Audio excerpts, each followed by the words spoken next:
Halo, nama saya Ricky. Dalam video kali ini saya mau ngebahas tentang locus of control. Dan sebelum saya mulai, sekarang saya ngejalanin program life coaching. Kalau kamu tertarik, bisa tunggu infonya di akhir video. Oke, locus of control itu artinya berapa banyak kita mau mengontrol sesuatu.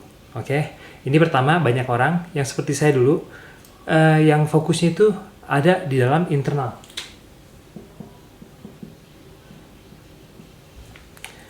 Nah, rata-rata orang dengan internal locus of control, mereka biasanya sukses, oke? Mereka merasa bahwa semua hidup ini mereka bisa kontrol, mereka bisa atur, oke? Bahwa kondisi keuangan, kondisi kesehatan, atau apapun itu bisa dikontrol, oke? Kita yang bisa merubah, oke? Jadi ini bukan nasib, bukan tergantung apa yang ada di eksternal dari diri kita, tapi kita sendiri yang bisa jalanin. Misalnya kalau saya pengen punya kesehatan yang lebih baik, saya bisa mulai gym, mulai makan sehat. Kalau saya pengen punya keuangan yang lebih baik, saya bisa mulai bisnis, saya bisa kerja lembur atau apapun itu. Oke, berarti saya mengontrol takdir saya, hidup saya. Oke, namanya internal. Dan ada juga yang namanya eksternal. Orang dengan external locus of control ini kebalik, mereka ngerasa bahwa semua yang terjadi di dunia ini adalah udah nasib, oke? Level keuangan saya, kesehatan, saya punya banyak penyakit ya karena udah takdir.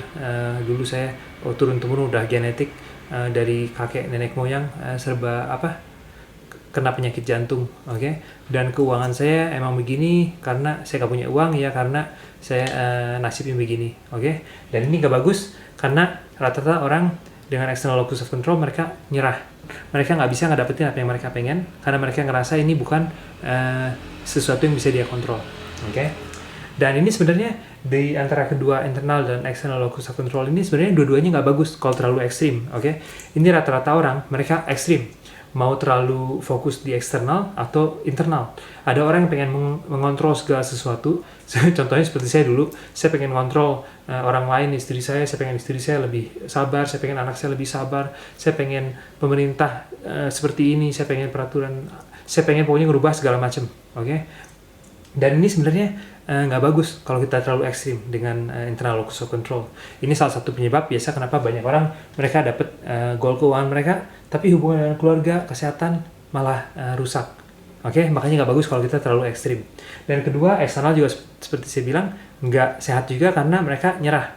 Belum nyobain udah nyerah. Oke, ini rata-rata orang dengan fixed mindset bahwa mereka yakin cuma orang berbakat yang bisa sukses, oke? Dan sebaliknya dengan internal itu lebih orang yang dengan growth mindset, mereka ngerasa bahwa sesuatu itu bisa mereka pelajari, oke? Tapi dua-duanya nggak bagus kalau terlalu ekstrim. Makanya yang bagus itu ketiga, yaitu jadi yang ketiga ini balance. Jadi ada keseimbangan. Kita kontrol apa yang bisa kita kontrol dan kita nggak lupa juga untuk menyeimbangkan kepentingan keluarga, keuangan dan kesehatan. Jadi ini mau saya bahas juga apa aja yang bisa kita kontrol dan apa yang nggak bisa kita kontrol. Oke, yang pertama A. Ini banyak sekali yang bisa kita kontrol. Yang bisa kita kontrol yaitu emosi kita, diri kita sendiri. Apa yang kita lakuin tiap hari. Oke, itu adalah sesuatu yang bisa kita kontrol dan kita harus bisa kontrol. Oke. Dan kedua, kita harus bisa mempengaruhi orang sekitar kita, orang yang dekat dengan kita, anak kita, istri kita, oke? Di sini kuncinya saya bilang dipengaruhi, bukan dikontrol. Kalau kita coba mengontrol orang lain, ini hasilnya nggak bagus. Yang ada kalau kamu coba mengontrol istri kamu, mengontrol anak kamu nggak bisa misalnya nyuruh anak kamu untuk lebih sabar, lebih bahagia. Tapi kita harus bisa inspirasi, kita kasih contoh, oke? Kalau kita pengen anak kita pengen lebih sabar, kita harus lebih sabar duluan, oke? Dan sama dengan istri juga, kalau kita pengen hubungan lebih baik ya, pengen pasangan lebih sayang sama diri kita sendiri, kita harus sayang sama diri kita sendiri dulu. Oke, ini nih ini dari hukum tarik menarik.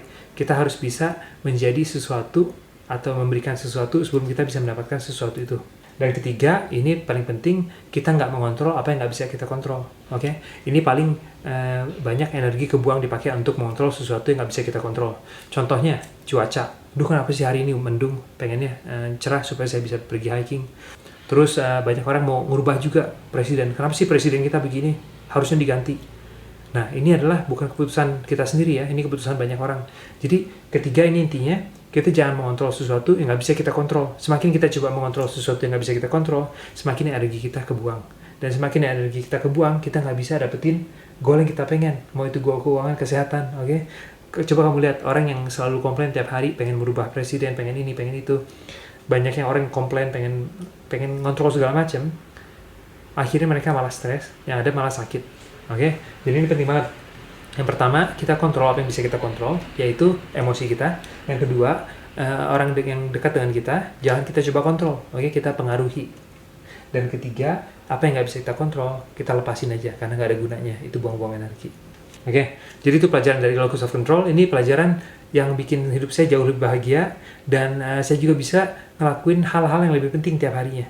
Karena dari pengalaman saya sendiri ya, kalau kita nggak punya balance locus of control, nggak seimbang apa yang pengen kita kontrol, energi kita kebuang, yang pasti kita bakal capek, dan bikin kita capek, kita nggak bisa dapetin apa yang kita pengen.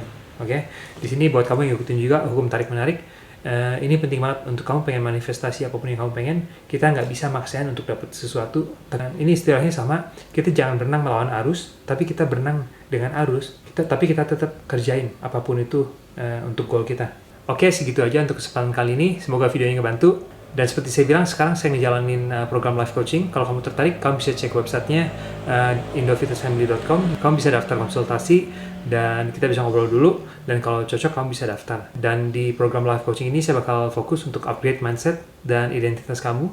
Karena ini dari pengalaman saya sendiri ya, apapun yang kita pengen dapat, mau itu keuangan, kesehatan, hubungan dengan orang lain, jodoh. Kalau kita nggak merubah diri kita sendiri, itu susah untuk dapat apa yang kita pengen. Tapi dengan kita merubah identitas diri kita, dengan mengupgrade keyakinan kita, mindset kita, kita bisa dapat goal apapun yang kita pengen dengan lebih mudah.